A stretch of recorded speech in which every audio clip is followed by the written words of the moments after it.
Sterling leaned against the glass wall of his penthouse, the Seattle skyline sprawling beneath him. The rain fell in steady sheets, its rhythm faintly audible over the silence of his opulent domain. The world outside glimmered with festive lights as the city prepared to welcome the new year. But inside, there was no celebration. Sterling clutched a tumbler of whiskey in his hand, the amber liquid untouched. The cold of the room matched the emptiness in his chest, a feeling he had grown accustomed to. Success had come early for Sterling. By 35, he was a tech mogul, the kind of man whose name was whispered in boardrooms and idolized by aspiring entrepreneurs. Yet tonight, the weight of that success pressed down on him harder than usual. The invitations to exclusive parties and glittering galas lay unopened on his marble desk. His assistant had been baffled when he declined every event. "You need to be seen, Sterling," she'd insisted. "Your absence will raise questions." But Sterling had brushed her off. It wasn't just fatigue from a year of relentless work. It was something deeper, a gnawing hollowness that no amount of applause or accolades could fill. The sleek digital clock on the wall blinked. 11:47 p.m. 13 minutes to midnight. He let out a slow breath, the kind that carried the weight of unspoken thoughts. His phone, sitting on the pristine glass coffee table, buzzed. Sterling glanced at it, tempted to ignore it, but the persistent vibration drew his hand. Very few people had this number, and fewer still dared to disturb him without cause. "Sterling," he answered, his voice clipped, laced with exhaustion. "Mr. Sterling," a woman's voice came through. It was calm, but carried an undercurrent of urgency. "This is Nurse Williams from St. Mary's Hospital. I'm calling about an urgent matter." Sterling frowned, the name unfamiliar. "I think you have the wrong number," he said curtly. "I don't know anyone at St. Mary's." "No, sir," the nurse pressed on. "We have a newborn here, and the mother, Layla Bennett, listed you as the father. She passed away during childbirth." The words slammed into him like a physical blow. For a moment, Sterling didn't respond, his mind scrambling to make sense of the information. The name, Layla, landed heavily in his thoughts, dredging up memories he'd buried long ago. Her warm laughter, her untamed creativity, and the way she could see through the polished exterior he presented to the world. "You're mistaken," he said finally, his voice sharp, almost angry. "Layla and I haven't spoken in years. This can't be true." "I understand this is difficult to process," the nurse said, her tone steady but empathetic. "She made it very clear you are the father. Sir, we need you to come to the hospital. The baby needs immediate care and a legal guardian." Sterling stared out the window, the city lights blurring as his mind spiraled. A baby. His baby. How could this be real? How could someone like him, a man whose life was built on control and precision, fit into something so vulnerable and unpredictable? "Fine," he said abruptly, his voice betraying a mix of reluctance and resolve. "I'll be there." The nurse thanked him and hung up. Sterling lowered the phone, his hand trembling slightly as he set it down. For a moment he stood there motionless, as if rooted by the weight of what he had just heard. The clock now read 11:54 p.m. In the distance, fireworks began to burst across the sky, their vibrant colors illuminating the cityscape. Sterling watched them without feeling, his mind trapped in the chaos of unanswered questions. Why hadn't Layla told him? What kind of life had she led since their paths had diverged? And most importantly, what was he supposed to do now? Turning from the window, Sterling grabbed his coat. The air in the penthouse seemed suffocating, the silence oppressive.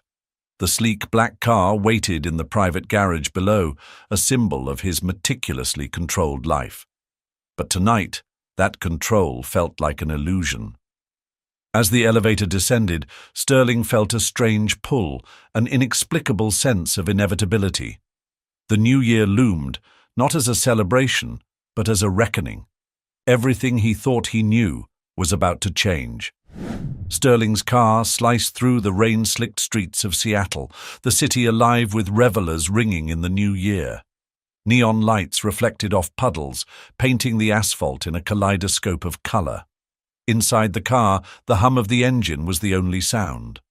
Sterling gripped the steering wheel tightly, his knuckles pale against the leather. His thoughts churned like the storm outside, torn between disbelief and dread. The nurse's voice echoed in his mind. "The baby needs immediate care." Those words had a way of cutting through the chaos. He wasn't sure what to expect when he arrived, but a deep instinct, one he hadn't known he possessed, drove him forward.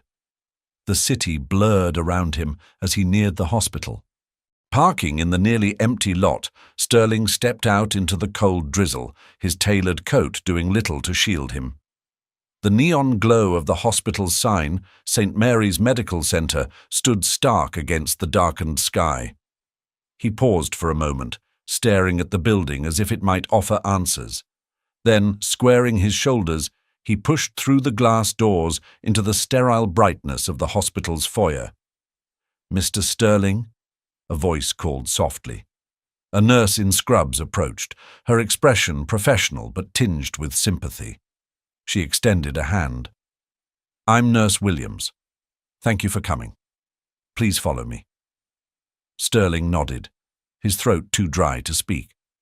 As they walked, the antiseptic scent of the hospital mingled with the quiet hum of machines and muffled voices. It was a world far removed from the sleek, controlled universe he inhabited. "She's in the neonatal unit," Nurse Williams explained as they weaved through corridors.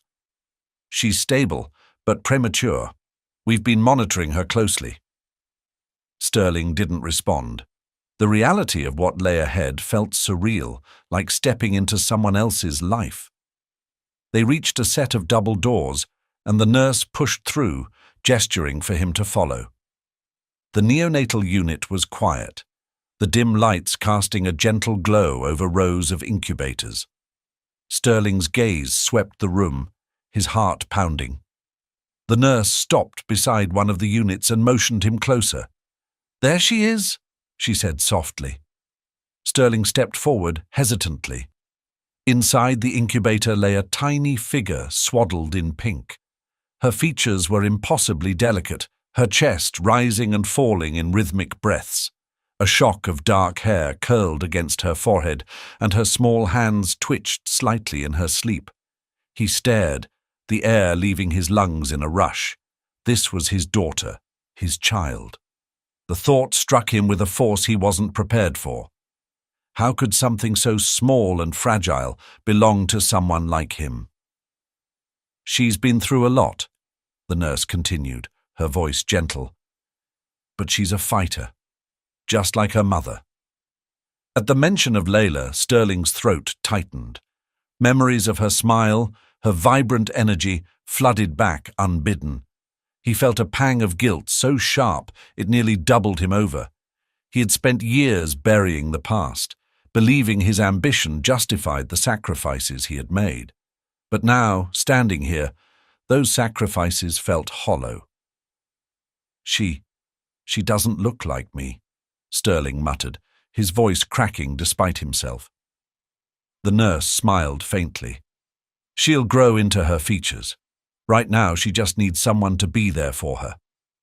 Sterling swallowed hard, his mind racing. How could he possibly take on this responsibility? His life was a fortress of control, built to keep emotions and chaos at bay. And yet, as he looked at Naomi, a part of him knew walking away wasn't an option. "We need to discuss next steps," Nurse Williams said, breaking the silence. "There's some paperwork to go over, but for now, you can spend time with her." Sterling nodded numbly. His hand hovered over the incubator, unsure of what to do. He hesitated, then gently rested a finger against her tiny hand. To his surprise, her fingers curled instinctively around his, gripping with surprising strength. That single touch unraveled something deep within him. For the first time in years, Sterling felt the faint stirrings of vulnerability, not as a weakness, but as a connection. It terrified him. And yet, it anchored him in a way he couldn't explain. "Thank you," he said quietly to the nurse, his voice rough with emotion. She nodded, leaving him alone with his daughter.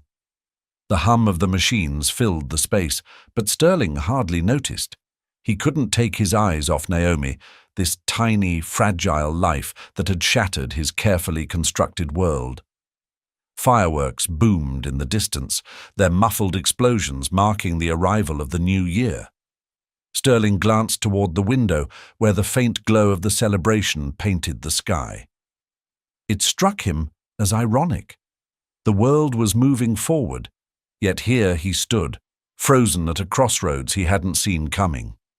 For Sterling, the new year didn't symbolize hope or renewal. It was a reckoning, a chance to confront everything he had avoided for so long.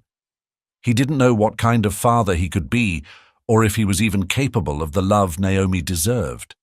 But as she clung to his finger, he made a silent promise. "I'll try." Outside, the city roared with celebration. Inside, Sterling began a journey he couldn't have anticipated, a journey that would test, break, and rebuild him in ways he never imagined. The elevator doors slid open with a quiet chime, and Sterling stepped into the sterile corridor leading to the hospital's neonatal unit. The weight of the situation pressed down on him as he adjusted his coat, his steps hesitant but deliberate. The echoes of the nurse's words from earlier lingered in his mind. "She needs you, Mr. Sterling." It was a phrase that seemed both impossible and unavoidable, like the concept of fatherhood itself. Nurse Williams met him at the double doors. Her calm expression was the only stable thing in a world that had suddenly become a whirlwind. "Mr. Sterling," she greeted gently, motioning him to follow her. "Thank you for coming. I know this must be overwhelming." Overwhelming was an understatement. Sterling, whose life thrived on precision and control, now found himself navigating an unfamiliar landscape of emotions and responsibilities. He wasn't even sure what he felt: fear, confusion, maybe a faint sense of hope buried beneath the storm. As they walked, the muted hum of machines grew louder, punctuated by the occasional beep. The neonatal unit was a stark contrast to the bustling hospital lobby. It was quiet, almost sacred, with dim lighting casting soft shadows on the walls. The air smelled faintly of antiseptic, sterile and sharp, as though to emphasize the fragility of the lives being nurtured within. Sterling's gaze shifted to the rows of incubators, each holding a tiny, fragile infant. Nurse Williams led him to one in the corner, where Naomi lay swaddled in a pink blanket. The incubator was small, its transparent walls gleaming under the muted light. "She's doing well, considering the circumstances," the nurse said, her voice low and steady. "She was born premature, but she's a strong little fighter." Sterling stared at the tiny bundle, his breath catching in his chest. Naomi's features were delicate, almost too small for her face. Her fists were clenched, and her chest rose and fell with rhythmic precision. A tiny IV line ran into her hand, and the sight of it made his stomach churn. She was impossibly vulnerable, and the realization struck him like a blow. "This is my daughter." "Would you like to hold her?" Nurse Williams asked, her tone encouraging but non-intrusive. Sterling hesitated. He had closed multi-million-dollar deals, negotiated with some of the sharpest minds in the business world, and yet here he stood, unsure of how to hold a baby. He started, then stopped, his voice faltering. "It's okay," the nurse said kindly. "Take your time." After a moment he nodded. The nurse expertly lifted Naomi from the incubator, her movements practiced and gentle, before placing the swaddled baby in Sterling's arms. He froze, his body rigid, unsure of what to do next. "Support her head," the nurse instructed softly, and Sterling adjusted his hold. Naomi's warmth seeped through the layers of fabric, and her tiny weight anchored him in a way that no achievement ever had. She stirred slightly, her eyelids fluttering, and Sterling felt his chest tighten. This wasn't just a child. She was his child, a piece of himself that he had never known existed. The thought was as exhilarating as it was terrifying. Sterling sat down in a nearby chair, his movements slow and deliberate, as though afraid any sudden shift might disturb the fragile life cradled in his arms. Naomi stirred again, her tiny hand breaking free of the swaddle to grasp at the open air. Sterling hesitated before offering her his finger, and when she wrapped her delicate fingers around it, something inside him broke open, a feeling he couldn't name, but knew he couldn't ignore. "She's been strong from the start," Nurse Williams said quietly, standing nearby as if to offer support without intruding. "Her lungs are developing well for a preemie, and she's responding positively to care. With the right attention, she has every chance to thrive." Sterling nodded absently, his focus entirely on Naomi. Her impossibly small features seemed almost otherworldly, a stark contrast to the enormity of what she represented. As her grip tightened around his finger, a pang of guilt washed over him. He hadn't been there for Layla when she needed him. The woman who once saw potential in him when no one else did had faced this alone, and now she was gone, leaving him with a responsibility he wasn't sure he was capable of fulfilling. "She looks peaceful," he murmured, his voice low, almost as if speaking too loudly might shatter the moment. "She feels safe," the nurse replied gently. "Babies can sense when they're being cared for. Even if they can't understand it yet, they know when they're loved." The words hung in the air, heavy with meaning. Sterling looked at Naomi, her tiny body nestled against his chest.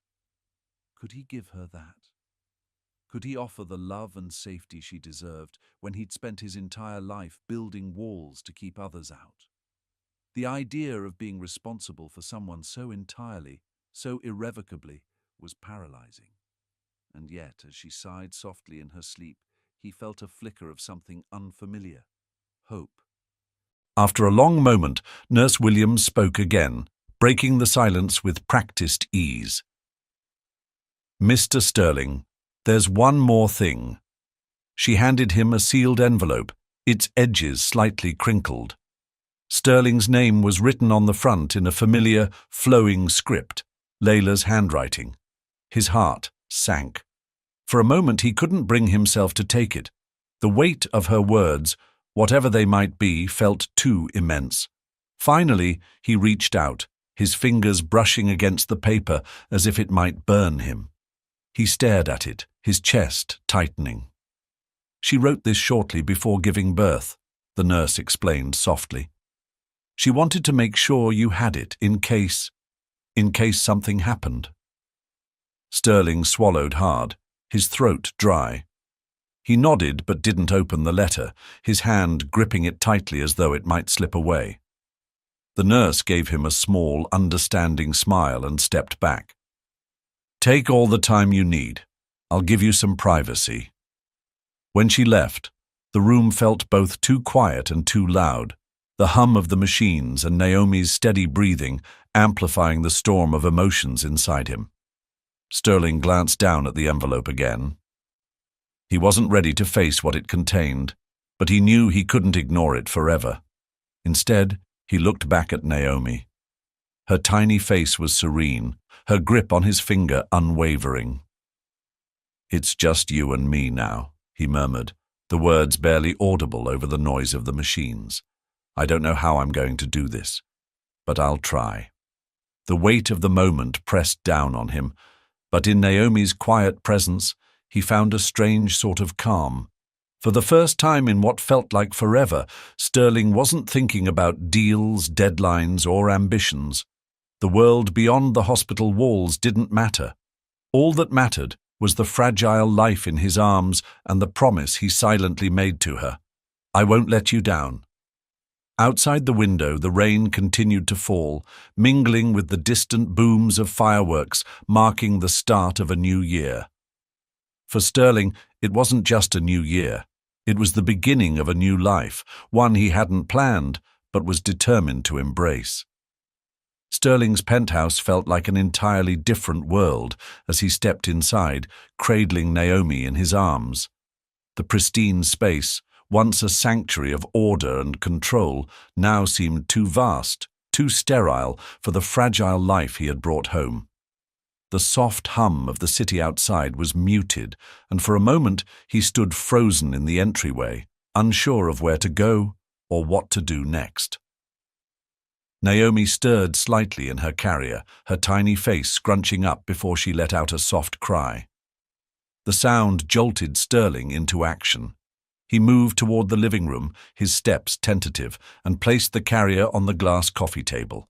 She continued to fuss, her cries growing louder, and Sterling felt panic claw at his chest. He knelt beside her, fumbling with the straps to release her. Okay, he muttered, his voice uneven. "I've got you." Naomi's cries didn't subside as he lifted her into his arms. Sterling tried bouncing her gently, mimicking what he had seen the nurse do at the hospital, but the sound only intensified. He paced the length of the living room, her wails echoing against the high ceilings, his mind racing. What was wrong? Was she hungry? Tired? Something worse? He had no answers, only questions that swirled in his head, each one amplifying his sense of inadequacy. This wasn't a boardroom problem he could strategize his way out of, nor a negotiation he could control. Naomi's needs were immediate, urgent, and incomprehensible to him. A sharp knock at the door startled him. Still holding Naomi, he opened it to find Karen, the nanny he had called earlier. She was a woman in her mid-50s, with a calm demeanor and a warm, reassuring smile. Her presence felt like a lifeline. "Mr. Sterling," she greeted, her voice steady despite the cacophony. "I'm Karen. It looks like I arrived just in time." Sterling stepped aside, relief washing over him. "Thank you for coming," he said, his voice tight. "She won't stop crying, and I don't know what to do." Karen entered with a large bag slung over her shoulder, her movements efficient yet unhurried.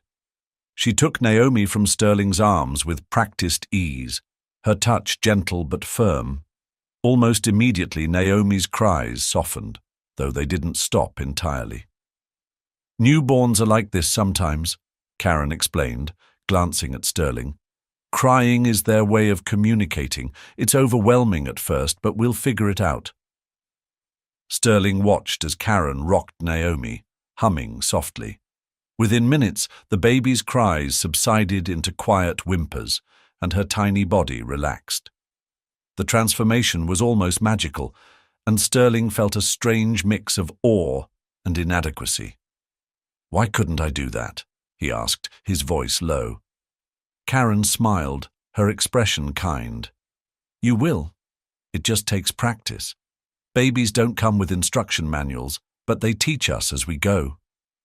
Sterling nodded, though her words did little to soothe the knot of doubt in his chest. As Karen settled Naomi into a portable bassinet she had brought, Sterling sank into the leather armchair across the room, watching silently. His penthouse, once the embodiment of his success, now felt foreign. The neatly arranged furniture, the gleaming surfaces, even the cityscape beyond the windows seemed out of place in this new chapter of his life. Karen worked quickly, unpacking supplies from her bag and setting up a small changing station in the corner of the living room. She moved with the confidence of someone who had done this 1,000 times before, her efficiency both comforting and humbling to Sterling. Meanwhile, Naomi lay quietly in the bassinet, her tiny hands resting on the soft blanket, her earlier cries now a distant memory. "You'll need a few essentials," Karen said, her tone gentle but firm. "Diapers, formula, bottles, a crib. This space isn't exactly set up for a newborn." She glanced around the penthouse, her eyes lingering on the sleek, minimalist furniture and the vast expanse of marble floors. "But we can make it work." Sterling nodded absently, his gaze fixed on Naomi. "I've already asked my assistant to order whatever's necessary," he said, his voice lacking the usual authority it carried in the boardroom. "She'll have everything delivered by tomorrow." Karen gave a small smile. "That's a good start, but babies don't just need things, they need time, attention, and patience. She'll rely on you for everything now."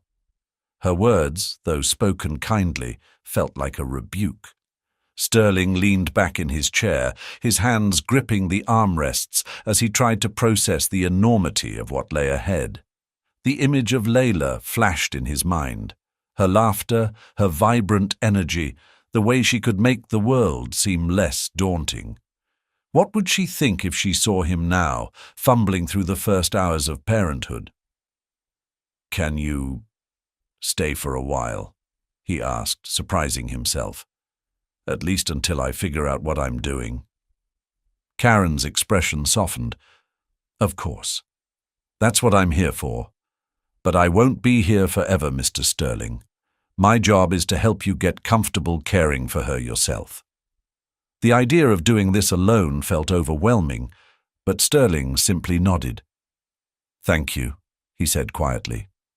Karen busied herself preparing a bottle, showing Sterling how to measure the formula and warm the milk.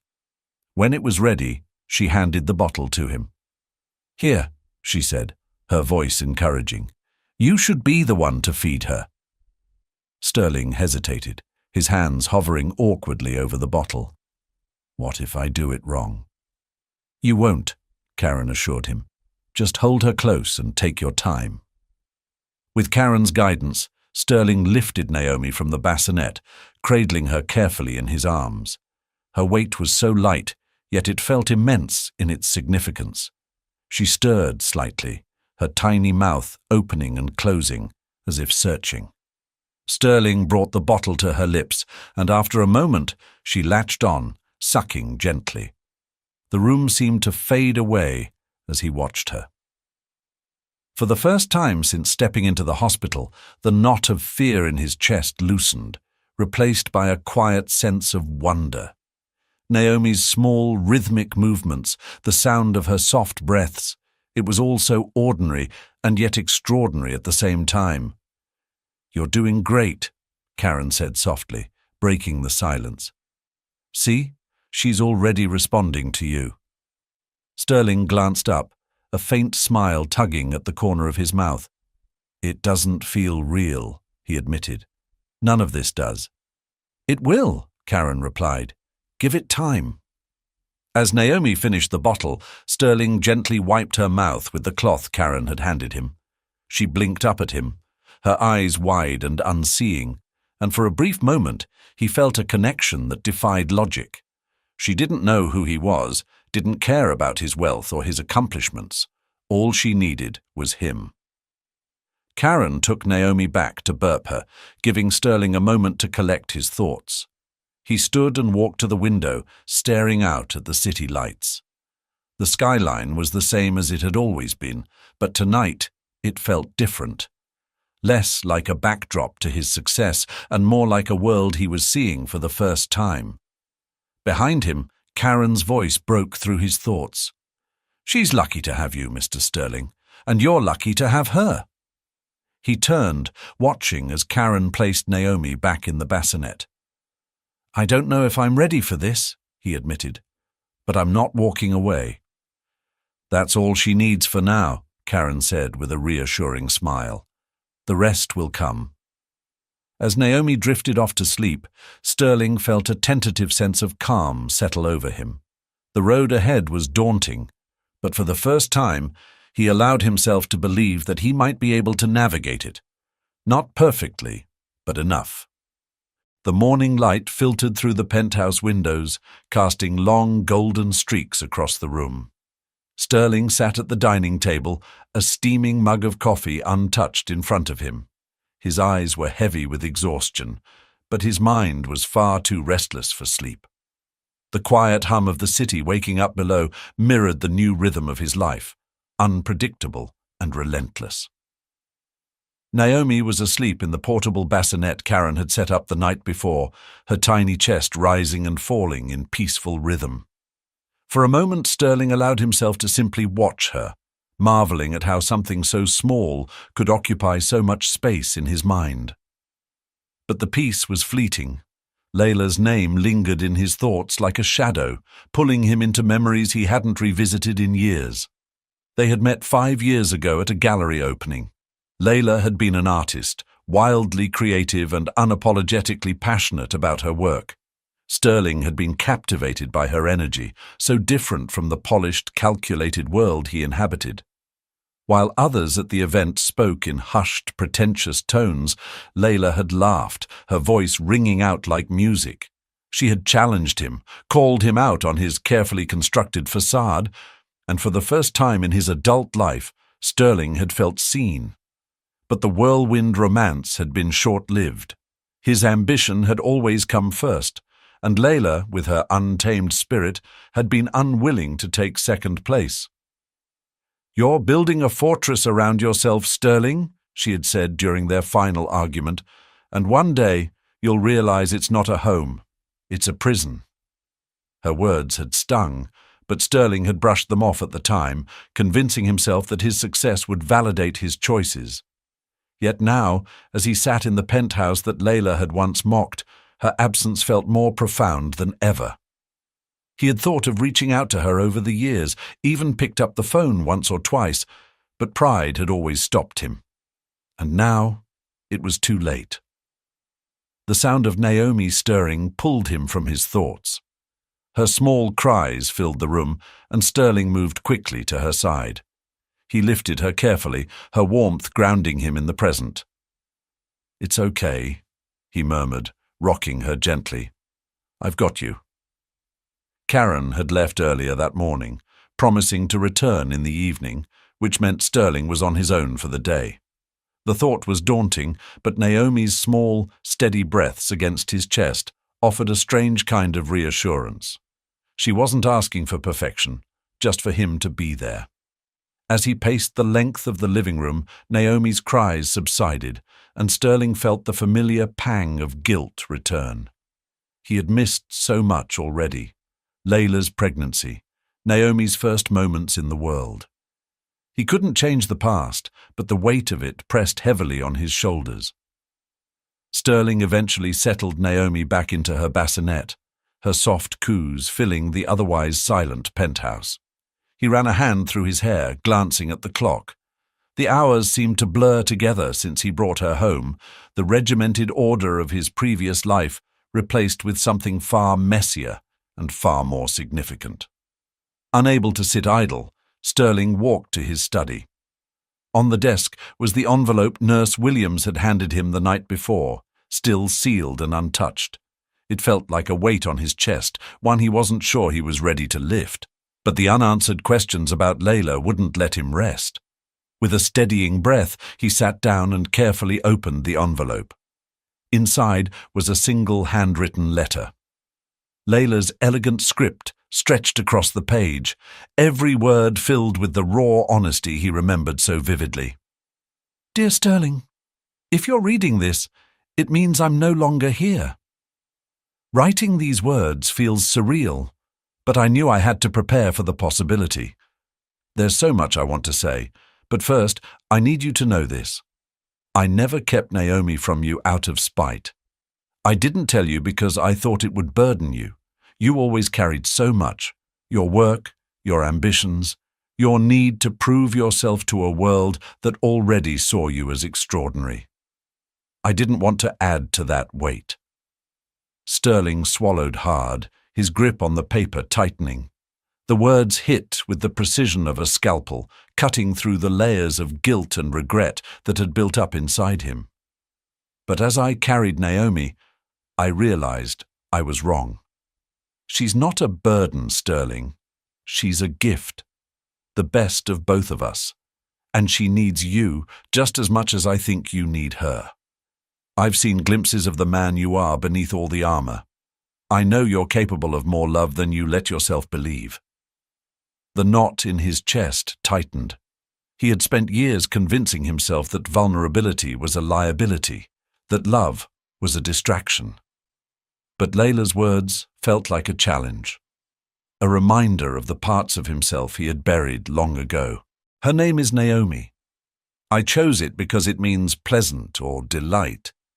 I want her to grow up surrounded by joy and light, not weighed down by the shadows of what we couldn't be. Take care of her, Sterling. Love her in the ways I know you're capable of. Be the father she deserves. And when you look at her, remember that she's part of you, part of us. With love always, Layla Sterling lowered the letter, his hands trembling. He leaned back in his chair, staring at the ceiling as the weight of her words settled over him. The letter wasn't just a message. It was a plea, a call to action he couldn't ignore. From the bassinet, Naomi let out a small whimper, her voice pulling him back to the present. Sterling stood and walked over, lifting her carefully into his arms. She blinked up at him, her tiny face still soft with sleep. "I'm sorry," he murmured, his voice barely audible.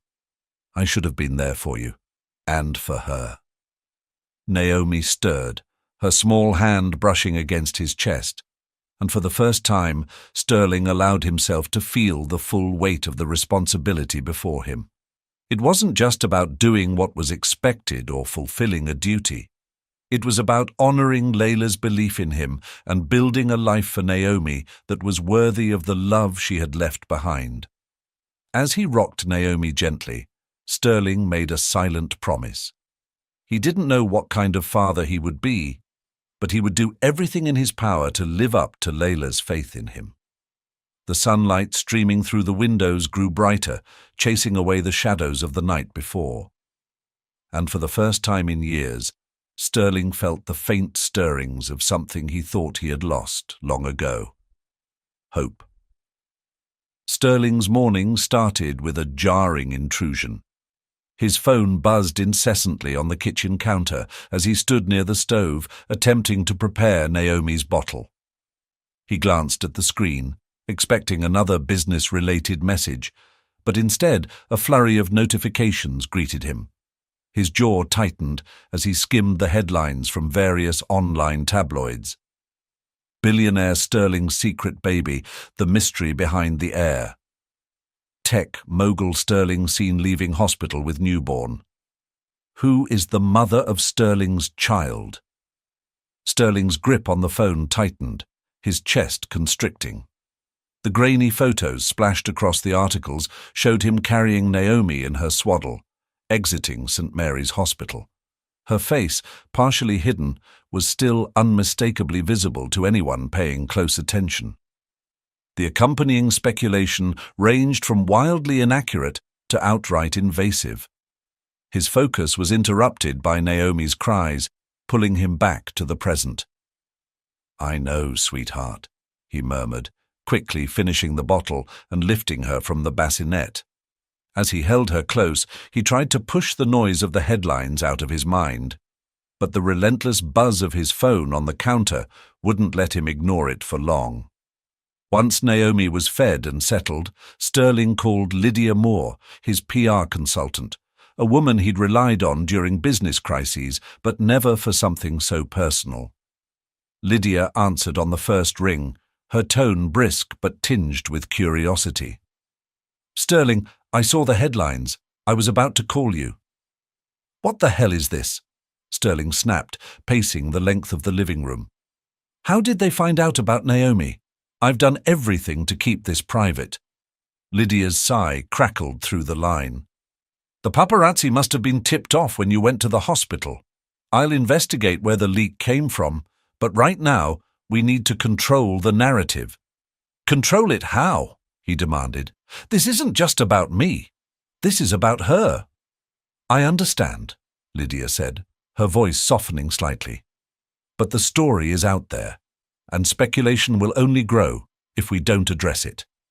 I suggest issuing a carefully worded statement, something that acknowledges the truth without giving them more to feed on.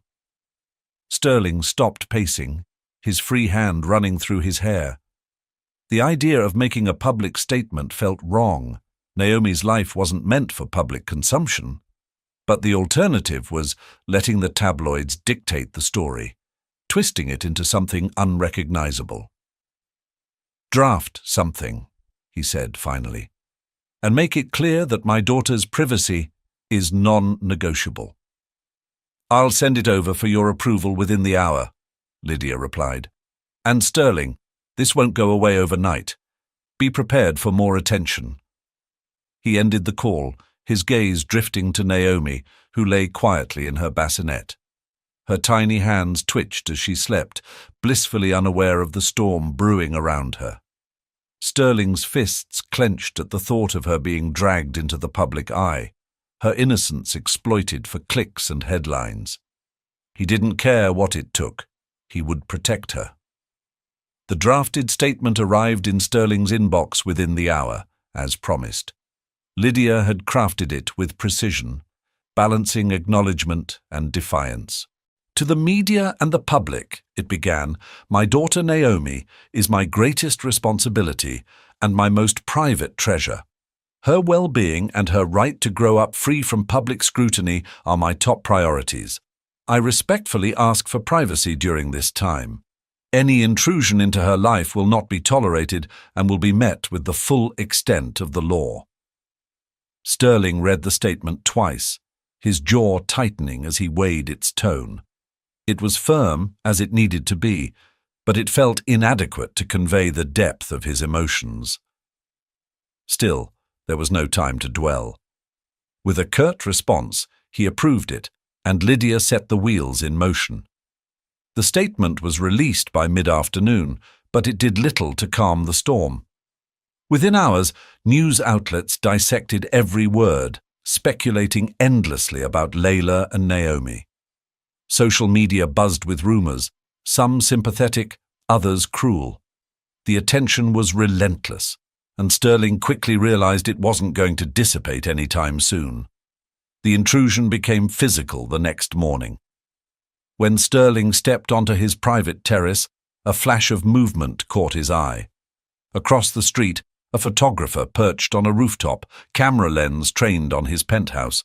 The audacity of it ignited something in Sterling, a protective instinct he hadn't known he possessed. He stormed back inside and called Lydia again, his voice low but seething. I want this stopped, now. I'm already coordinating with your legal team, Lydia assured him. We're drafting cease and desist letters for the media outlets that published her photos. But Sterling, this isn't just about the law. You need a plan for managing this long term. What do you suggest? He snapped, though his frustration wasn't directed at her. He hated feeling powerless, and this situation was nothing but that, a tidal wave he couldn't control. There's no single solution, Lydia replied evenly. But one thing's clear. The more elusive you are, the more they'll chase. I know you want to protect Naomi, but consider giving them something, a controlled image, an interview, anything to redirect the narrative on your terms. Sterling exhaled sharply, pacing again. The idea of willingly offering anything to the media made his stomach turn. But as much as he hated the thought, Lydia had a point. The vultures wouldn't stop circling until they were sated. I'll think about it, he said finally, ending the call before she could push further. The rest of the day passed in a blur of frustration and distraction. Sterling tried to focus on Naomi, feeding her, changing her, even rocking her to sleep, but the cameras, the headlines, and the prying eyes loomed large in his mind. He found himself checking the windows, pulling the curtains tighter, and muting his phone to escape the constant barrage of notifications. By evening, exhaustion had set in, but Sterling couldn't rest. After putting Naomi down for the night, he sat alone in his study, staring at the skyline beyond the floor-to-ceiling windows. The city's lights, once a source of pride and inspiration, now felt intrusive. They represented a world he had mastered but no longer trusted, a world he feared would hurt Naomi. In the quiet, he reached for Layla's letter again. Her words steadied him, reminding him of what mattered most. "She's not a burden, Sterling. She's a gift, the best of both of us." Looking at the letter, a new resolve began to form. He couldn't erase the media's interest, but he could shape it. He could protect Naomi not by hiding her, but by ensuring the world saw her for what she was. Not a headline, but a child. His child. Sterling opened his laptop, his fingers hovering over the keyboard. It was time to take control, not just of the narrative, but of the life he was building for Naomi. He wasn't sure yet what that would look like, but one thing was certain. He wouldn't let the world dictate their story. Not anymore. The sound of the doorbell broke through the quiet tension of the penthouse. Sterling, who had been cradling Naomi in his arms, froze for a moment before gently setting her down in her bassinet. He glanced at the security monitor and saw a familiar figure standing in the hallway. Audrey. His younger sister stood there, a suitcase by her side and a wide grin on her face, though her eyes held a mix of excitement and concern. Sterling pressed the intercom button. "Audrey, what are you doing here?" "Let me in, Sterling," she said, her tone warm but firm. "We both know you need me." Sterling hesitated for a second before unlocking the door.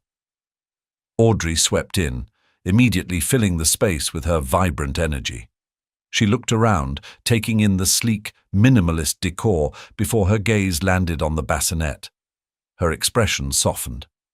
"So, this is Naomi," she said, her voice almost a whisper as she approached. "She's beautiful, Sterling." "She's something," Sterling replied, his voice tinged with uncertainty. "And I have no idea what I'm doing." Audrey turned to him, her brows raised. "That much is obvious. But don't worry. That's why I'm here." Sterling gave her a skeptical look. "You didn't need to fly across the country for this. I've got a nanny, and a media circus camped outside your building, plus a newborn who needs more than just a nanny," Audrey interrupted, folding her arms. "Sterling, you can handle billion-dollar deals, but this is a whole new ball game. Let me help." He sighed, knowing she wasn't wrong. Sterling had always been fiercely independent, but the past few days had stretched him to his limits.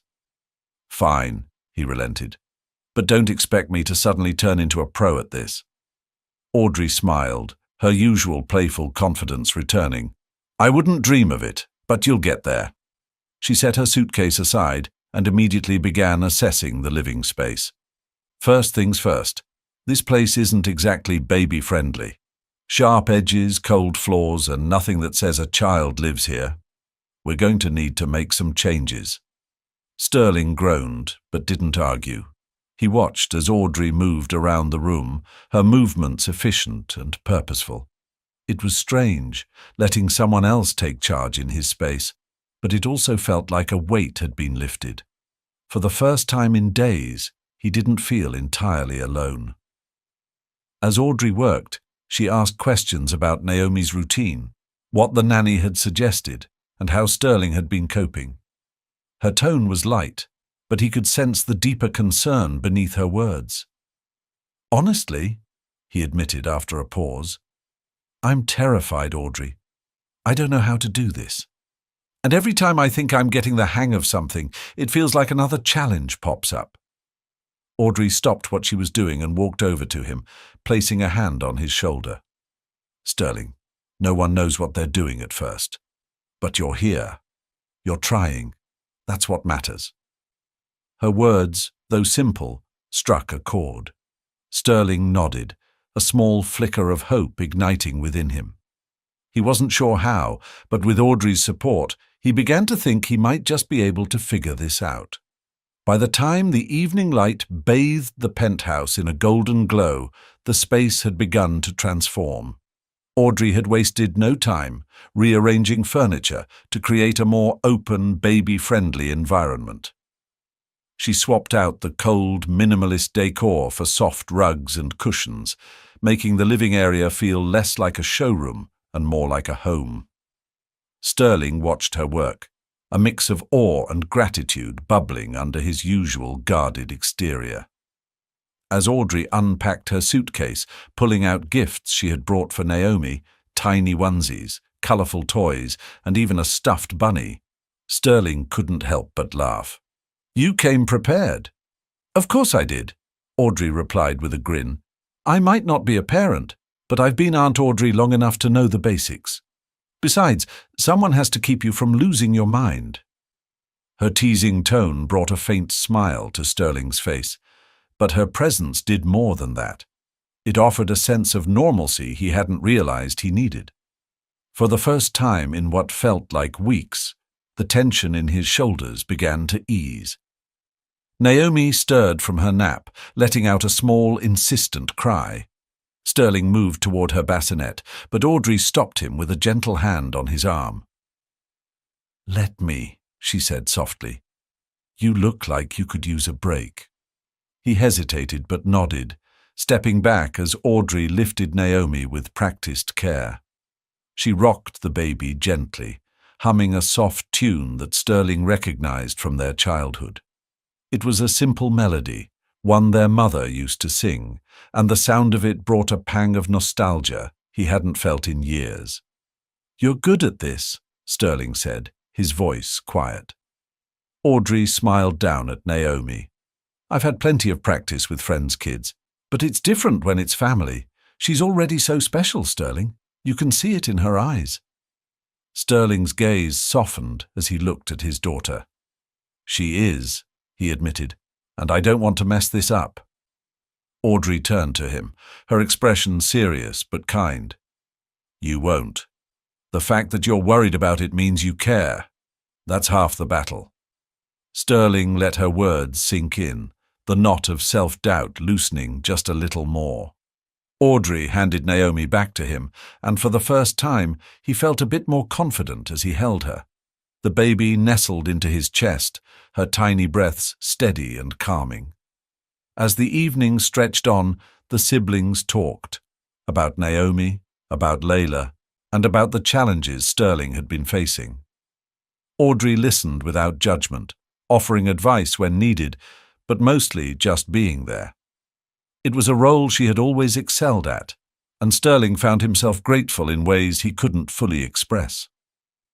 "I'm glad you came," he said finally, his voice low but sincere. Audrey smiled, her eyes warm. "I'm glad you let me. And Sterling, you're not alone in this. You have me, and Naomi has both of us. That's a pretty good start." As Naomi drifted off to sleep in his arms, Sterling looked out at the city skyline, the lights twinkling like stars. For the first time in days, the world outside didn't feel so overwhelming. With Audrey's support and Naomi's quiet strength, he began to believe that he could face whatever came next. The early morning sunlight streamed through the partially drawn curtains as Sterling carefully balanced Naomi in one arm and her bottle in the other. Her small hands gripped his fingers as she drank, her wide eyes looking up at him with trust he still couldn't quite fathom. This had become their routine. Quiet mornings spent in the living room, the city just beginning to stir outside while he focused solely on her. Audrey had left for a quick errand, leaving Sterling to manage Naomi on his own. He felt a mix of nervousness and pride each time he handled these moments solo. Today was no different. Naomi finished her bottle and let out a small, satisfied sigh as Sterling gently wiped her mouth with a soft cloth. He smiled faintly, feeling a flicker of pride at the simplicity of the task done well. The moment was short-lived. His phone buzzed on the kitchen counter, the vibration breaking the calm. Sterling's jaw tightened. He had learned to brace himself for whatever waited on the other side of those notifications. With Naomi nestled against his shoulder, he grabbed the phone and swiped the screen. It was Lydia. The text read, "We need to talk. Now." Sterling glanced at Naomi, who had started to drift off in his arms, her soft breaths warming his neck. He hated the idea of disrupting her peace, but knew Lydia wouldn't contact him unless it was urgent. He carefully placed Naomi in her bassinet, ensuring she was secure before stepping into his study and calling Lydia back. "Sterling," Lydia's voice was clipped, her usual professionalism laced with tension. "There's a problem. Layla's cousin, Marcus Bennett, has filed a custody petition for Naomi." The words hit him like a punch to the gut. "What?" he demanded, his voice rising. "On what grounds?" Lydia hesitated, then continued. "He's claiming that as Layla's closest living relative, he has a stronger claim to guardianship than you do. His lawyer is arguing that your demanding career makes you an unfit parent." Sterling's hand tightened around the edge of his desk. "That's absurd. He barely knew Layla. She cut ties with him years ago." "That may be true," Lydia replied, "but the court won't care about personal history unless it's relevant." "This isn't just a legal challenge, Sterling. It's a public relations battle, too. If this goes to court, everything about you, your lifestyle, your decisions, will be scrutinized." Sterling leaned back in his chair, his mind racing. He had spent years cultivating an image of precision and control. But now, that same image was being weaponized against him. The thought of Naomi being taken from him was unbearable, and yet the path forward felt fraught with uncertainty. "What do we do?" he asked finally, his voice taut with emotion. "I've already contacted a family law specialist," Lydia said. "You'll need to prepare for a fight. But Sterling—" She paused, her tone softening. "This isn't just about winning in court. You need to show everyone, especially Naomi, that you're the father she needs." Her words lingered long after the call ended. Sterling returned to the living room, his eyes falling on Naomi's peaceful form in the bassinet. The thought of losing her, of failing Layla's trust, was unthinkable. But as he gazed at his daughter, he felt something else: resolve. Whatever it took, he would protect Naomi. The rest of the day passed in a blur as Sterling prepared for the fight ahead. Calls with Lydia and the family law specialist filled his afternoon, each one underscoring the gravity of the situation. Marcus Bennett wasn't just challenging Sterling's fitness as a father.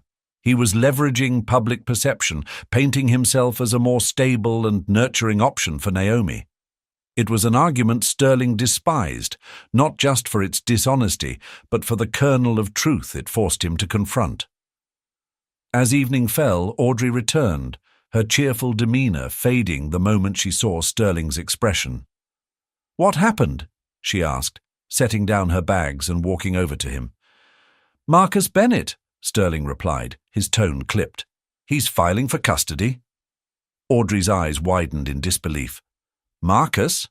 The same cousin Layla barely spoke to? The one who only showed up to family events for free food?" Sterling gave a curt nod. "Apparently he thinks that makes him more qualified to raise Naomi than I am." Audrey's face hardened. "That's ridiculous.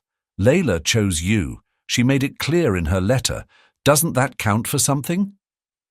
"It should," Sterling said, his frustration spilling over. "But courts don't just look at intentions. They'll question everything. My work schedule, my past decisions, even the fact that I hired a nanny. They'll paint me as someone who's too focused on his career to be a real father." Audrey placed a hand on his arm, her voice steady but firm. "Then we show them who you really are.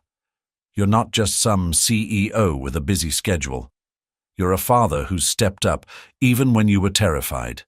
Naomi doesn't need perfect, Sterling. She needs you." Her words hit something deep within him, and Sterling nodded, drawing strength from her unwavering belief in him. "You're right," he said. "But it's not just about proving it to the court. I need to prove it to myself too. The next morning, Sterling began putting the pieces of his strategy together. He called Xavier, a close friend from college who had become a family lawyer, and asked for advice. "Marcus is banking on your public image working against you," Xavier explained. "We need to flip the narrative. Show the court and the world that you're not just capable of raising Naomi, but that you're the only one who truly can." Sterling frowned. "How do we do that?" Xavier's voice was calm, methodical. "Document everything. From feeding her to putting her to sleep, show that you're hands-on. Get character references, people who can vouch for your commitment, and most importantly, be present. Naomi's bond with you will speak louder than any argument Marcus can make." For the next few days, Sterling threw himself into fatherhood with a new sense of urgency. He woke up early to handle Naomi's feedings, even when exhaustion weighed heavily on him. He took over bath time, learning how to hold her securely while she splashed and giggled in the water. He read to her, sang to her, and spent every quiet moment marveling at the tiny details of her existence. Audrey and Karen both noticed the shift. "You're doing great," Karen said one evening as Sterling rocked Naomi to sleep. "You're not just taking care of her, you're connecting with her." Still, the looming custody battle hung over everything like a dark cloud. The legal team worked tirelessly to gather evidence and build their case, but Sterling knew that the final decision would rest on something far less tangible: his ability to prove, beyond any doubt, that Naomi belonged with him. The week ended with a court-mandated mediation session, the first step in the custody process. Sterling walked into the room with his head high, his suit impeccable, but his heart pounding. Across the table sat Marcus, his expression smug and self-assured. "You don't have to do this," Sterling said quietly, keeping his tone measured. "Naomi has a home with me. A father who loves her." Marcus smirked. "A father who spends half his life in boardrooms. Face it, Sterling, you can't give her what she needs." Sterling clenched his fists under the table, but he forced himself to remain calm. "This isn't about me. It's about her. And the only thing Naomi needs right now is love and stability. That's what I'll give her." The mediator stepped in before the conversation could escalate further, but as Sterling left the session, his resolve only hardened. Marcus might think he had the upper hand, but Sterling knew the truth. Naomi was his daughter, and he would do whatever it took to keep her safe. As he drove home that night, the city lights stretched out before him, twinkling like stars. For the first time in weeks, they didn't feel cold or distant. They felt like a promise, a reminder that even in the darkest moments, there was hope. And for Naomi, he would fight until the end. Sterling sat in his car outside the therapist's office, gripping the steering wheel so tightly that his knuckles turned white. He had stared at the building for nearly 10 minutes, the sleek glass facade reflecting the cloudy Seattle sky. This wasn't where he had imagined himself a month ago, or ever. Therapy wasn't part of his world. His life had always been about control, about compartmentalizing problems and finding solutions. But now, with Naomi at the center of his world and the custody battle looming, the cracks in his carefully constructed armor had become impossible to ignore. Taking a deep breath, Sterling stepped out of the car and walked toward the entrance. Inside, the waiting room was quiet and unassuming, with neutral-toned furniture and soft instrumental music playing in the background. He approached the receptionist, his voice low. "I have an appointment. Sterling." The receptionist nodded with a warm smile. "Dr. Holloway will be with you shortly. Please have a seat." Sterling sat down, his gaze wandering over the room. It felt strange being here, surrounded by pamphlets on mindfulness and emotional resilience. He shifted uncomfortably in his chair, the minutes stretching endlessly until his name was called. Dr. Holloway greeted him with a firm handshake, her demeanor calm and professional. She was in her late 40s, with kind eyes that seemed to see more than Sterling was ready to reveal. "Mr. Sterling, it's good to meet you. Come in." The office was cozy, with bookshelves lining the walls and a soft armchair positioned near a window. Sterling chose the armchair, feeling the weight of the room's quiet. For a moment, neither of them spoke, the silence both unnerving and grounding. "You've taken an important first step by coming here," Dr. Holloway said, her voice steady but encouraging. "How can I help you?" Sterling hesitated, unsure of where to begin.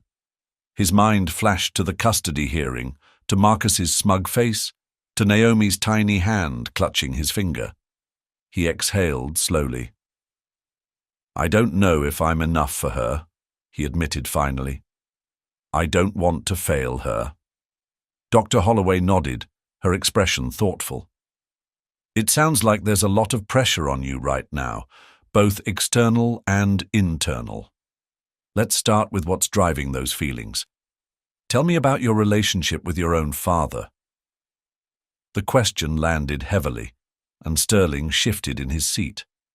Memories of his father surfaced, memories he had spent years burying. "He was distant," Sterling said, choosing his words carefully. "He was a businessman too. He expected results, not excuses. There wasn't much room for anything else." "And how did that affect you growing up?" Dr. Holloway pressed gently. Sterling let out a dry laugh, shaking his head. "I guess it made me who I am, focused, ambitious, successful. But it also made me afraid of failure. He had no patience for mistakes, and I've lived my whole life trying not to make any." Dr. Holloway leaned forward slightly. "And now, as a father, what are you most afraid of?" Sterling's throat tightened. The answer was simple but profound. "That I'll become him." Dr. Holloway's gaze remained steady, her silence prompting Sterling to continue. He took a deep breath, the words heavy as he forced them out. He wasn't cruel, not exactly, just cold. Everything was transactional. If I succeeded, I got his approval. If I didn't, I got silence. "And how does that shape how you see yourself as a father now?" Dr. Holloway asked, her tone gentle but probing. Sterling stared out the window for a moment, the city skyline blurred by the drizzle. "I'm scared that I'll hold Naomi to the same impossible standards, that I'll expect too much or not know how to show her love. She deserves better than that, better than me." Dr. Holloway leaned back slightly, her hands resting on the notebook in her lap. "Sterling, it sounds like you've internalized a belief that love is conditional, earned through success or achievement. But babies like Naomi don't measure love that way. They need presence, not perfection." Her words hung in the air, sinking into the cracks Sterling had worked so hard to seal. He thought about the past few weeks, the way Naomi had looked at him, her trust implicit and unshakable. She didn't care about his mistakes or his doubts. She only cared that he was there. "But what if I fail her?" he asked quietly. "What if my best isn't enough?" Dr. Holloway smiled faintly. "The fact that you're asking that question tells me you won't. Parenting isn't about never failing.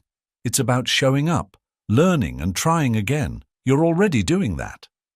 Sterling nodded slowly, the tension in his chest loosening just a fraction. He wasn't sure if he believed her yet, but her words planted a seed, a possibility that he could be more than the sum of his fears. As the session continued, Dr. Holloway guided him through strategies to manage the pressures he faced. Breathing techniques to ground himself in overwhelming moments, ways to reframe his internal narrative, and the importance of forgiving himself for not having all the answers. By the time the session ended, Sterling felt lighter, though far from unburdened. Dr. Holloway walked him to the door, her parting words resonating deeply. "Remember, Sterling, love isn't something you earn. It's something you give, and the more you give, the more it grows." He drove home in silence, her words echoing in his mind. When he stepped into the penthouse, the sound of Naomi's laughter greeted him. Audrey was on the floor with her, shaking a rattle as Naomi kicked her tiny legs in delight. "Welcome back," Audrey called, glancing up with a smile. "How was it?" Sterling hesitated, then smiled faintly. "It was good, necessary." Audrey nodded knowingly, her attention returning to Naomi. Sterling moved to join them, kneeling on the floor as Naomi's laughter bubbled up again. He reached out and gently touched her tiny hand, her fingers curling instinctively around his.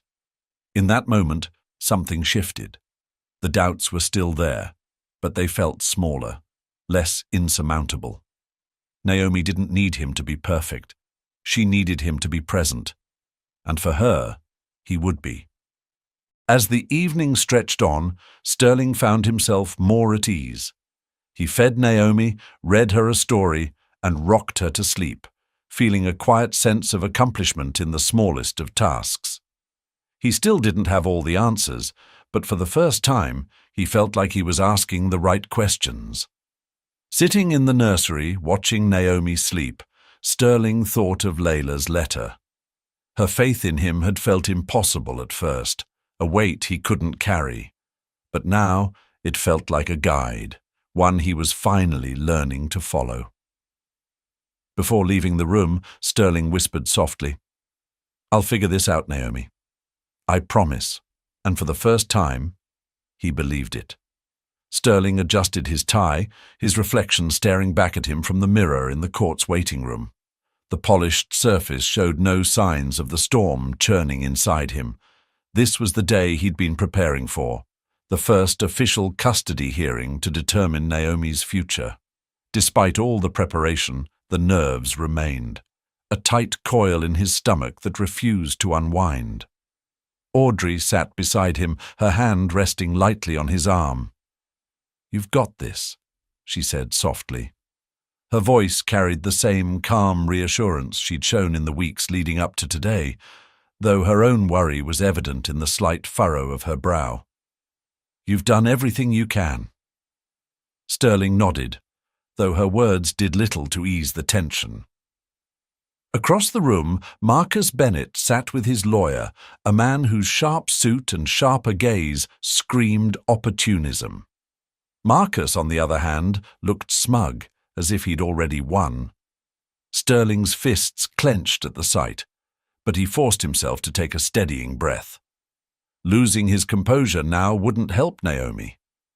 A bailiff stepped into the room, signaling it was time. Sterling followed Audrey and his legal team into the courtroom, the weight of the moment pressing down on him.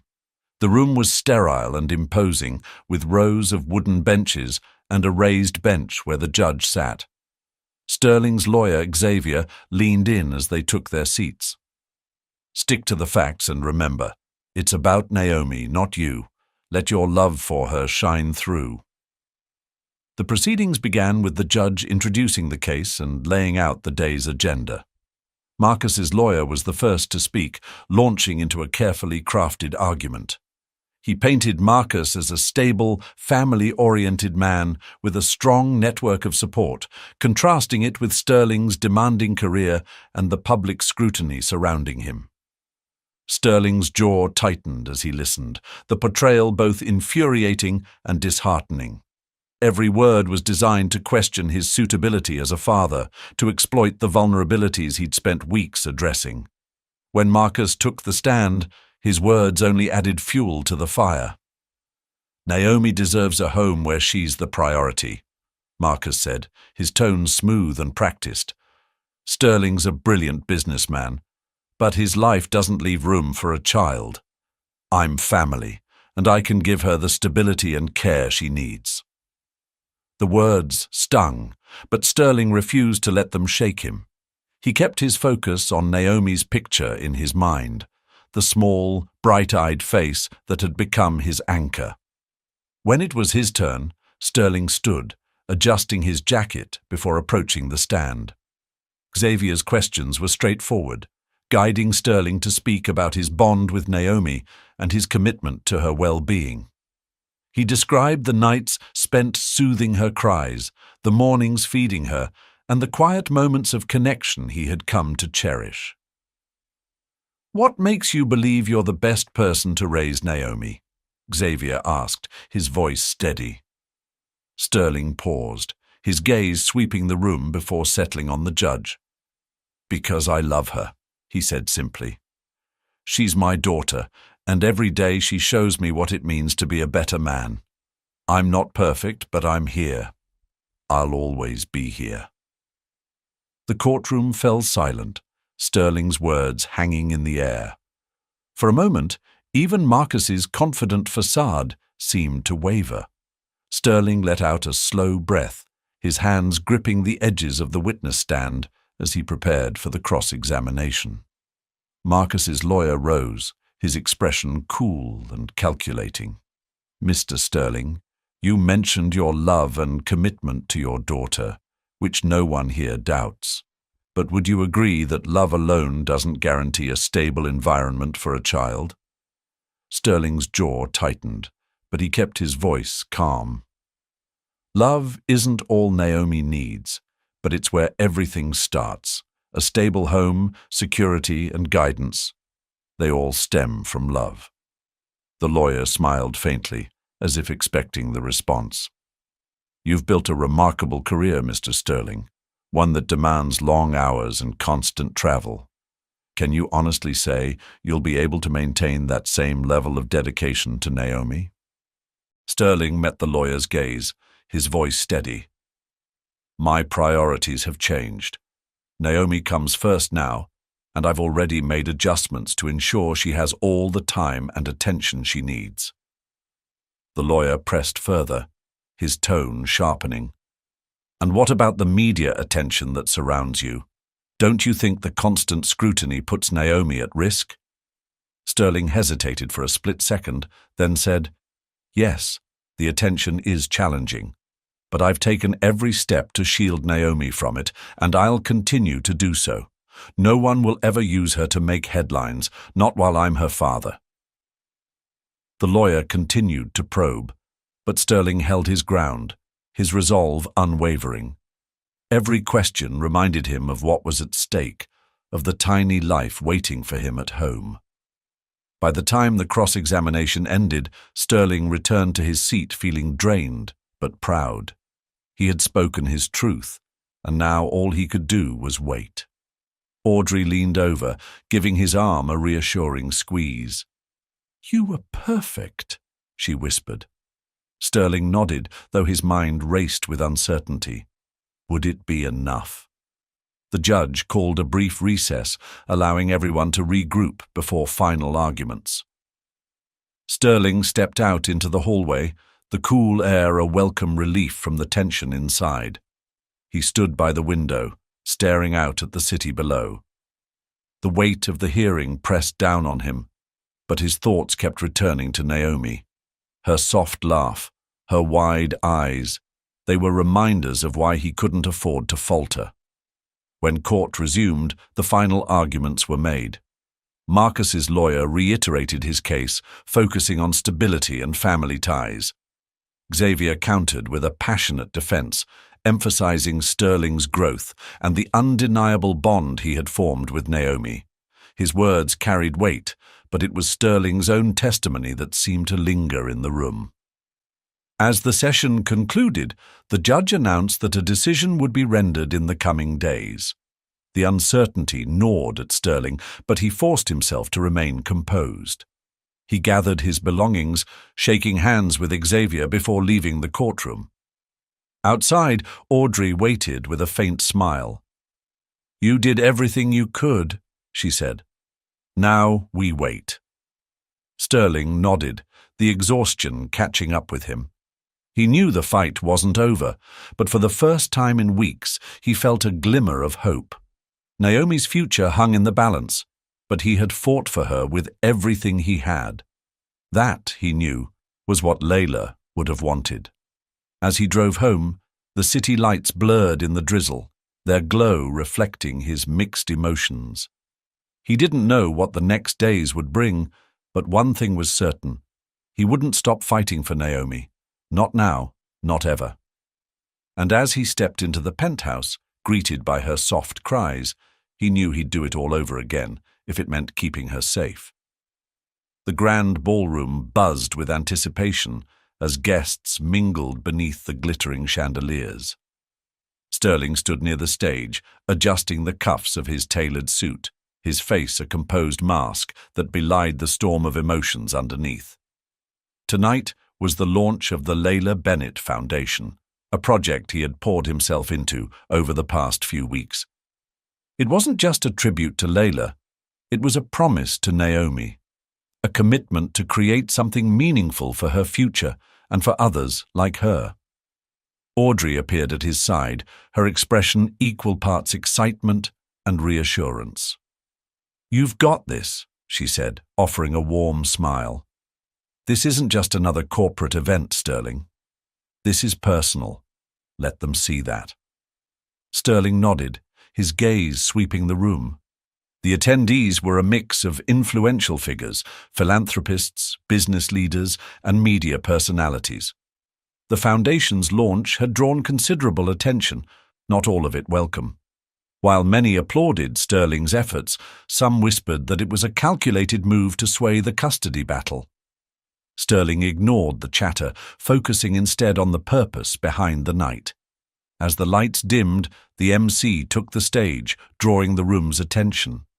Sterling felt a pang of nervousness, an unusual sensation for someone so accustomed to public speaking. But this was different. This wasn't about quarterly earnings or product launches. This was about Layla, Naomi, and the legacy they were building together.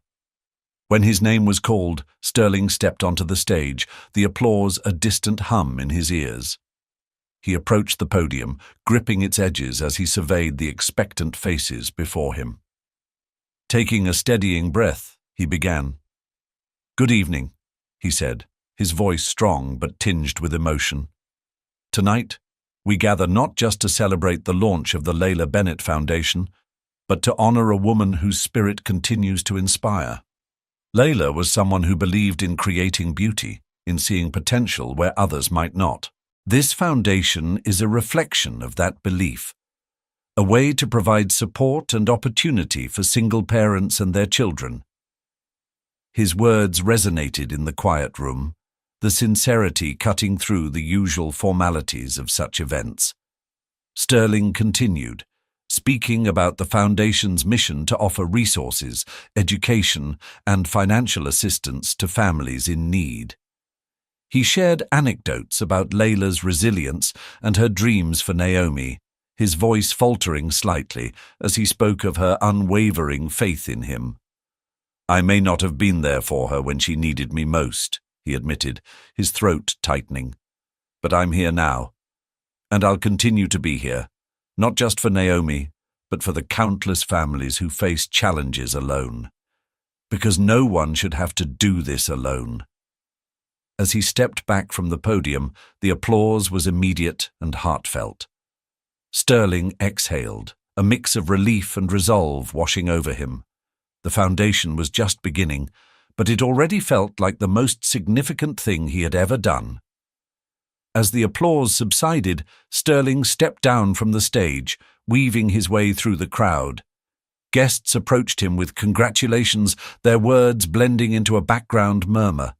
He nodded politely, offering the occasional handshake, but his focus was elsewhere. Audrey met him near the edge of the room, a glass of water in her hand. "You did it," she said, her eyes glimmering with pride. "You were perfect." Sterling took the glass, his fingers brushing hers. "Thanks," he replied, his voice quieter now. "It wasn't easy." "It wasn't supposed to be," Audrey said, her tone gentle but firm. "But you spoke from the heart. That's what matters." Before Sterling could respond, Lydia approached, her expression a mix of professionalism and concern. "Sterling," she began, lowering her voice, "we have a situation. Marcus is here." Sterling's jaw tightened. "What? Why?" "I don't know," Lydia said, glancing toward the entrance. "But he's already speaking with a few reporters. It doesn't look good." Sterling handed the glass back to Audrey and straightened his posture. "Stay with Naomi," he said, his voice firm. "I'll handle this." Audrey nodded, her face briefly clouded with worry, but she trusted him. Sterling made his way through the crowd, his pace deliberate. When he spotted Marcus, the man was surrounded by a small group of journalists, his smug expression unmistakable. "I'm here to support my cousin's foundation," Marcus was saying, his tone dripping with false sincerity. "But I can't ignore the fact that this effort conveniently coincides with a custody battle. One has to wonder if it's more about optics than altruism." Sterling stepped forward, his presence immediately drawing the attention of the reporters. "Marcus," he said evenly, his voice carrying a weight that silenced the murmurs. "I wasn't aware you were invited." Marcus turned, his smile tight. "I came as family," he said smoothly, "to show support, of course." Sterling's gaze hardened, but his tone remained calm. "If you're truly here to support the foundation, then let's focus on that. This isn't the place for personal agendas." A murmur rippled through the reporters, their cameras and notepads at the ready. Sterling turned to them, his voice firm but composed. "This foundation is about providing hope and resources to families in need. That's the only story here tonight." The journalists, sensing the shift, began asking questions about the foundation's goals and programs, steering the focus back to the event. Marcus, clearly irritated, stepped away, his smugness replaced with frustration. Lydia approached Sterling as the crowd dispersed, her expression one of cautious approval. "You handled that well," she said, "but Marcus isn't going to back down. Be ready." Sterling nodded, his resolve only strengthening. He returned to Audrey and Naomi, who had been watching from a quieter corner of the room. Naomi stirred in her stroller, her tiny hand reaching out, and Sterling knelt beside her, his heart steadying at the sight of her peaceful face. "She's the reason for all of this," he murmured, his voice soft. "And I won't let anything take her from me." Audrey placed a hand on his shoulder, her grip reassuring. "You're doing everything right, Sterling, and everyone here can see that." As the event wound down and the guests began to leave, Sterling felt a quiet sense of accomplishment. The foundation was launched, the mission clear, and his resolve stronger than ever. He knew the road ahead would still be fraught with challenges, but tonight had proven one thing: he was capable of fighting for what mattered most. And as he carried Naomi up to her nursery that night, her soft breathing filling the silence, Sterling made a promise. To her, to Layla, and to himself. This was just the beginning. Together, they would build something beautiful. The weeks following the foundation's launch settled into a new rhythm, one marked by a delicate balance of work, family, and the ever-present weight of the custody battle. Sterling had learned to navigate the chaos with surprising grace, his days filled with meetings and paperwork, while his evenings belonged entirely to Naomi. The penthouse, once a symbol of pristine minimalism, had transformed into a warm, lived-in space. Toys were scattered across the living room floor, a portable crib stood near the sofa, and the soft hum of Naomi's baby monitor filled the quiet moments. Sterling no longer minded the clutter. In fact, he welcomed it. Each sign of Naomi's presence felt like a step closer to the life he was building for her. Audrey remained an unwavering presence, her support both practical and emotional. That morning, she was in the kitchen, packing a small diaper bag, while Sterling struggled to wrangle Naomi into her coat. The baby wriggled in his arms, her tiny legs kicking as she let out an amused squeal. "You're going to have to be faster than that," Audrey teased, glancing over her shoulder. "She's already figured out how to outsmart you." Sterling shot her a mock glare, but couldn't help the grin tugging at his lips. "She's getting too clever for her own good." After a few more attempts, Naomi was bundled up and ready for the day. Sterling adjusted her hat and kissed her forehead, the simple gesture now second nature. "We're heading to the park," he told Audrey. "She needs some fresh air." Audrey handed him the diaper bag, her expression soft. "You're doing great, you know." "Thanks," Sterling said, his voice quieter. He knew she meant it, but the doubt still lingered, an ever-present shadow. Every moment with Naomi felt like both a triumph and a test, each small success reminding him of how much he still had to learn. The park was lively that morning, filled with the sounds of children's laughter and the rhythmic thud of joggers' footsteps. Sterling pushed Naomi's stroller along the path, the crisp air biting at his cheeks. Naomi's wide eyes darted around, taking in the sights and sounds with the curious wonder that only a baby could muster. As they walked, Sterling felt a rare sense of calm. The world outside his responsibilities seemed to fade, leaving only the here and now. He paused near a quiet bench, lifting Naomi from the stroller and holding her close. She babbled happily, her tiny hands reaching for his face, and Sterling chuckled as her fingers brushed his chin. "You're full of surprises, aren't you?" he murmured, his tone light but filled with affection. Naomi responded with a squeal, her laughter ringing out like a bell. For a moment, everything felt right. But as Sterling glanced toward the far side of the park, he spotted a photographer lurking near the tree line, their camera lens aimed directly at him. The brief serenity evaporated, replaced with a surge of protectiveness. Sterling quickly placed Naomi back in the stroller and turned to leave, his mind racing. Sterling's stride quickened as he maneuvered Naomi's stroller toward the park's exit. His pulse thudded in his ears, the intrusion shattering the peaceful morning he had so carefully planned. He glanced over his shoulder, his sharp eyes catching the photographer attempting to blend into the crowd. Anger simmered beneath the surface, but Sterling forced himself to focus on Naomi. Her safety, her privacy, that was all that mattered. When they reached the penthouse, Sterling carried Naomi inside, his expression grim. Audrey looked up from the sofa, her brow furrowing as she took in his tense demeanor. "What happened?" she asked, standing to meet him. "Photographer," Sterling said shortly, setting Naomi into her bassinet.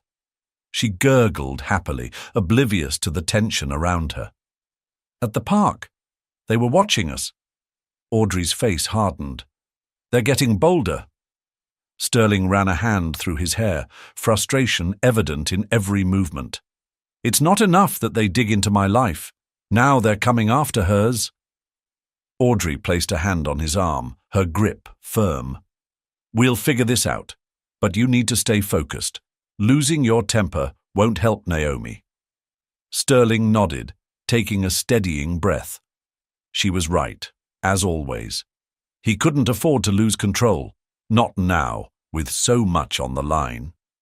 He turned his attention back to Naomi, who had begun to play with a soft rattle, her tiny hands gripping it with determination. Watching her, Sterling felt his resolve strengthen. He would protect her, no matter what. Later that evening, as the city lights twinkled outside the windows, Sterling sat in his office, reviewing a draft of an updated privacy agreement Lydia had sent over. The legal team was preparing to escalate their efforts, ensuring that any further attempts to photograph Naomi would carry severe consequences. Audrey entered, a cup of tea in her hands. "You've been at this all day," she said, setting the cup on the desk. "Take a break." Sterling leaned back in his chair, rubbing his temples. "I can't. If I don't stay ahead of this, they'll find another way to exploit her." Audrey pulled up a chair beside him, her voice soft but firm. "You're doing everything you can, Sterling. But Naomi doesn't need a warrior 24/7. She needs a dad." Her words landed heavily, cutting through the haze of worry and strategy that had consumed him. Sterling exhaled slowly, his gaze drifting to the framed photo of Naomi on his desk, a candid shot Audrey had taken of her laughing in his arms. It was a reminder of why he was fighting so hard, and also of what mattered most. "I just want her to have a normal life," he said quietly. "To be happy." "She will," Audrey said with conviction, "because she has you." The next morning, Sterling made a conscious effort to step back from his work. He spent the day with Naomi, feeding her, reading to her, and letting her crawl across the living room floor as he cheered her on. Each small moment felt monumental, a reminder of the bond they were building. By the time the sun set, Sterling felt a rare sense of peace. He stood by the window, holding Naomi in his arms as the city transitioned to night. Her tiny fingers brushed against his tie, and she babbled softly, her voice like music. For the first time in weeks, Sterling allowed himself to believe that he was enough. He didn't have all the answers, but he had love, and he had determination. And for Naomi, that would always be enough. The soft hum of conversation filled the penthouse as close friends and family gathered for New Year's Eve. Sterling stood by the window, cradling Naomi in his arms as she babbled happily, oblivious to the significance of the night. The room had been transformed, filled with warmth and light, a far cry from the sterile, lonely space it had been a year ago. Audrey approached with a glass of sparkling cider, her smile wide. "You've come a long way, you know," she said, handing him the glass before brushing a hand over Naomi's soft curls. "This feels like home now." Sterling glanced around, taking in the sight of Xavier chatting with Lydia near the fireplace, Karen bouncing one of her grandchildren on her knee, and Audrey arranging a plate of snacks for the younger guests. Laughter and music mingled in the air, a tangible reminder of the life Sterling had built, not just for Naomi, but for himself. "It does," Sterling admitted, his voice quiet but firm. "It finally does." Audrey leaned closer. "And not just this place. You feel different too, stronger, happier." Sterling looked down at Naomi, her tiny hand gripping his finger, and felt a warmth spread through him. "She gave me that," he said simply. "Naomi changed everything." Before Audrey could respond, the sound of a chime drew everyone's attention. Lydia stepped forward, holding her phone in the air. "It's time for the countdown," she announced, her voice filled with cheer. The group gathered near the television, where a live broadcast showed the city's countdown clock. Sterling adjusted Naomi in his arms, her sleepy eyes blinking as if trying to understand the excitement around her. Audrey joined him, wrapping an arm around his shoulder as the numbers began to tick down. 10, 9, 8. The voices of the room grew louder with each number, and Sterling felt his heart swell with anticipation, not for the new year itself, but for the life unfolding before him. When the countdown reached 1, cheers erupted, and the room filled with the sound of noisemakers and laughter. Fireworks lit up the Seattle skyline, their vibrant colors reflected in the glass walls of the penthouse. Sterling held Naomi close, her tiny face lighting up with awe at the dazzling display. "Happy New Year, Naomi," he murmured, pressing a gentle kiss to her forehead. "This is for you." Audrey hugged him tightly, her voice soft in his ear. "Layla would be so proud of you, of both of you." Sterling nodded, his throat tightening.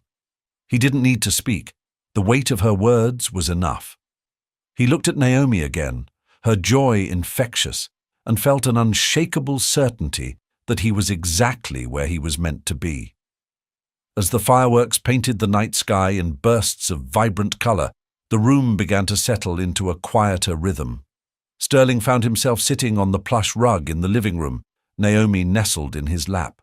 Her tiny hands reached for the stuffed bunny Audrey had brought, her babbling soft and content. Around them, conversations resumed, but the world outside their little circle felt distant, almost irrelevant. Audrey sat nearby, sipping her cider and watching the two of them with a warm smile. "You're a natural now," she said softly. Sterling looked up, his expression thoughtful. "I don't know about that," he replied, his tone light but sincere. "But I'm trying, every day." "That's all anyone can ask," Audrey said. "And look at her. She's thriving because of you." Sterling's gaze returned to Naomi, his heart swelling at the sight of her. She was a constant reminder of how far he'd come, of the transformation he hadn't thought possible. He had started this journey uncertain and afraid, but Naomi had been his anchor, pulling him into a world he hadn't known he needed. As the evening wore on and guests began to depart, Sterling stood at the door, shaking hands and exchanging warm farewells. Lydia was one of the last to leave, her professional demeanor softening as she spoke. "Tonight was perfect," she said. "The foundation launch, the celebration. It's clear how much you've grown, Sterling, and how much Naomi means to you." "She's everything," Sterling replied simply, his voice steady. "This is all for her." Lydia nodded, her expression approving. "And it shows. You're doing an incredible job." When the door finally closed, the penthouse was quiet again. Audrey helped Sterling clean up, the two of them working side by side in a comfortable silence. Once the living room was back in order, she gave him a quick hug. "Get some rest," she said with a teasing smile. "You've got a busy year ahead." Sterling chuckled. "Thanks to you, I might actually be ready for it." Audrey waved as she left, leaving Sterling alone with Naomi. He carried her to her nursery, the space now filled with soft pastels and personal touches that reflected the love poured into it. Naomi stirred slightly as he placed her in the crib, her eyes fluttering open for just a moment. "Good night, sweetheart," Sterling whispered, brushing a hand gently over her hair. "I'll always be here for you." As he stood there, watching her drift back to sleep, Sterling felt an overwhelming sense of peace. He thought of Layla and the promise he had made, to her, to Naomi, and to himself. It hadn't been an easy journey, but it had been worth every step. Sterling turned off the nursery light and walked to the window. The fireworks had ended, but the city still glowed with a quiet brilliance. For the first time in years, Sterling didn't feel the need to chase anything. He had found his purpose, his reason to move forward, and it was right here with him. "Happy New Year," he murmured to the city below, a smile tugging at his lips. And with that, he stepped away from the window, ready to embrace the life waiting for him.